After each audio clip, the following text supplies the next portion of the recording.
Hey everybody, I'm Christy from Gardenerd, and today we're talking about compost, and specifically about harvesting compost, because if you're going to be preparing a bed for fall planting or spring planting, it's a good idea to add compost. That's what we do. So most of the time people have those bins, they're one-piece units, and the little door on the bottom where they harvest compost out of the bottom.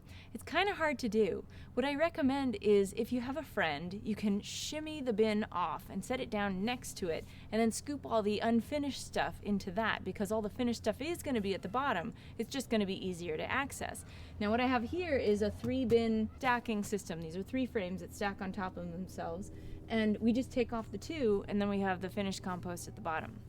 Now what you see here is a lot of material that has yet to be broken down, including these lovely compostable forks, which I have to tell you, these are 3 years old. They've been in an oxygen-rich environment, breaking down with water and constant turning and monitoring, and they're still pretty much, you could eat off of these if you really wanted to.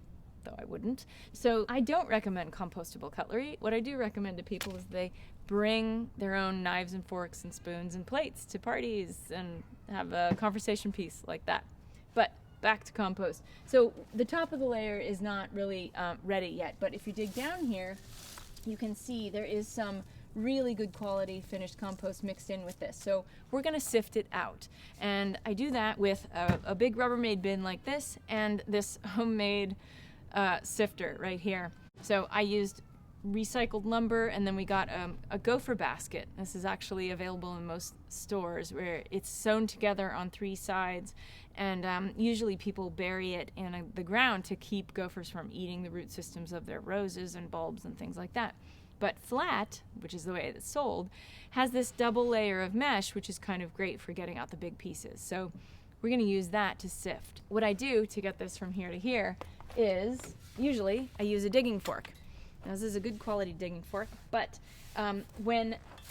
because it penetrates the soil really well, you lift it up. But see, this is a little too dry, so we're actually going to use a spade for this. So, and let me get this bag out of the way. This is another compostable bag, totally doesn't compost. So, it's an experiment. So here we go. You scoop a little bit of the soil, this compost, into here, and you can already hear the good stuff falling through. And then I come down here and shake. So the rest, what's left, goes back into bin number 1 to keep breaking down. So what we're finished with is, you can still see there are still some pieces in here, and oh, grubs, goody goody. This is a June beetle grub or a fig beetle grub. These guys love to procreate in our compost bin. So whenever we harvest compost, I have a bucket nearby to pull them out, and then we feed them to the chickens. So then, because I am a garden nerd, actually sift it again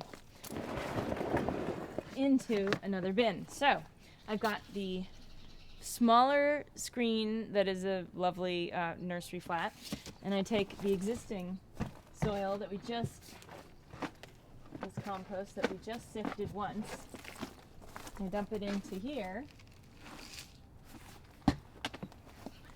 and then sift. And as you can see, just the fine stuff comes through. Double sift, and then all of these pieces go back in bin number 1. So what you're left with is really, really beautiful, good quality compost for your beds for spring or fall planting. To find out more about composting or harvesting compost or bed prep, go to gardenerd.com. And if you like this video, like, subscribe, and share it with your friends. Happy gardening.